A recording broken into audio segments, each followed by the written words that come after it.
If your phone battery dies faster than your talking stages, my dear, you need an upgrade. And there are 3 10,000 mAh power banks that are under 35,000 that I can confidently recommend to you. And at this point, you will not need to tell your stocking stages that your phone died, that's why you could not reply. Also, if you're an iPhone user, please, I need you to take front row seat because we all know. We know. Anyways, in no particular order, I'm going to be testing these power banks, their general features, and how well they respond to charge, the outputs they give, so that you can get which one is your best suit. Let's get into it. I'll be charging 3 smartphones with each power bank just to know how well they perform, and they are the Baseus Qpow 10,000 mAh power bank. I also have the Tallplus YM-05 10,000 mAh power bank, and also the Romoss 10,000 mAh power bank. And the beauty of these 3 power banks is that they all have a USB-C input and output which delivers fast charge, so you already know that you are good to go. Now let's check the general features. The first thing you want to know about these 3 power banks is that their outer shells are made from PC and ABS plastic, which means they are durable and heat resistant. So if they fall from your hand, they will not break easily. But that does not mean you should now throw them so they can fall, because I will not be liable.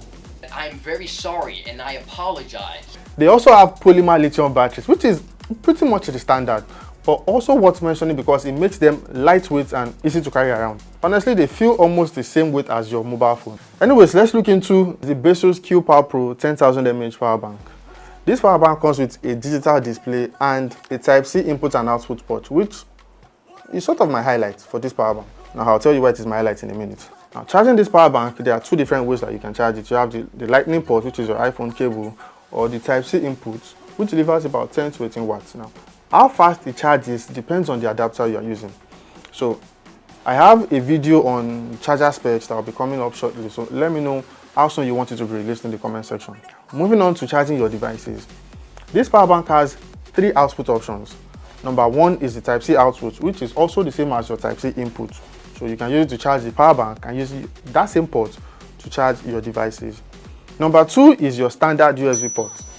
And the third one is a built-in Type-C cable, which sort of acts like a lanyard. Now you see why it is my highlight. Anyways, the standard USB port delivers 22.5 watts, while the Type-C port delivers ranging between 15 to 20 watts. The speed depends entirely on your adapter. Now, if you use a Samsung device or any device that supports Type-C charging or any of the latest iPhones, this is going to be convenient for you, especially because of the specifications that I just mentioned. Of course, if you are charging multiple devices, you will not get the same output because the speed drops to about 15 watts, which is still pretty decent for a 10,000 mAh power bank. Now, before we move forward, I know that finding quality gadgets can be a bit challenging.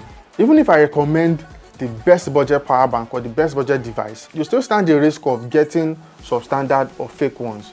So, personally, I trust Tallplus gadgets for all of my tech needs, for phones, PCs, power banks, name it. And I've added a link to their website in the description box below, so you can tell them you are from Tech Egbon and you may just be lucky to get a discount. Now let's move on to power bank number 2. Power bank number 2 is the Romoss 10,000 mAh power bank. So next up we have the Romoss 10,000 mAh power bank, which is a bit different from the Baseus power bank. Now to charge this power bank, just like the Baseus, there are 2 options. You have the lightning port, which means you can use your iPhone cable, and the Type-C input, so which means you can use your Type-C cable. Again, to charge this, you get to deliver a 10 to 18 watts depending on the adapter you are using. Now, to charge your devices, the Romoss power bank, unlike the Baseus, comes with 4 output options. Number 1 is the Type-C output, which is also the same as your input, then the standard USB-A port. It also has a built-in lightning cable and then a built-in Type-C cable. Now this is where Romoss shines, but in my own opinion anyways.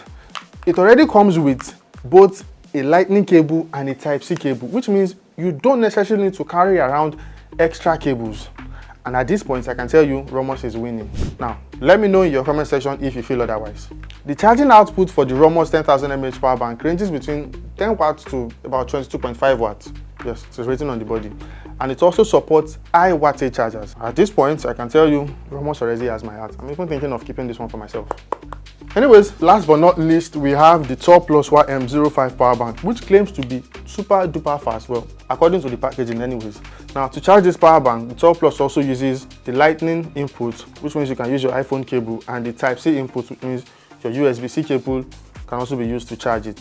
But there's something I noticed about the three power banks. They do not have a micro USB input to charge the power banks, which is almost a standard feature for every power bank out there, except if things are changing. So a minute silence for all the micro USB input power banks. 30 minutes of silence.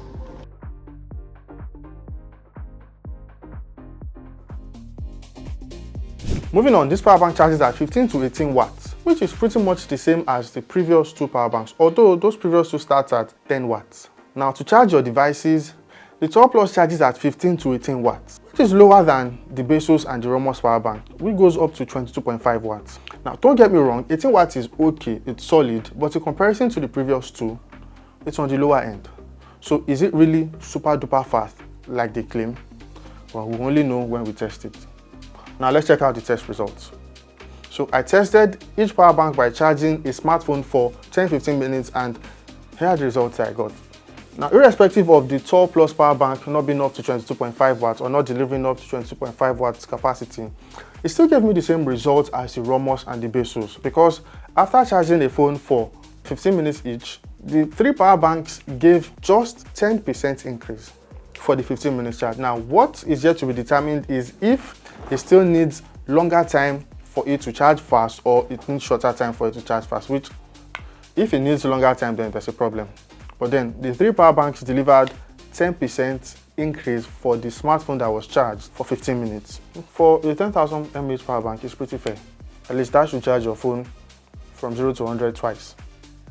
So of the three power banks that I have mentioned, let me know in the comment section which one you'd like to go for, what tickles your fancy about the power bank, and what you love most about it, or why you would like to go for that one. Also, don't forget to like, to subscribe, and turn on your post notifications so that you do not miss out on upcoming videos, including the charger specs that I mentioned earlier.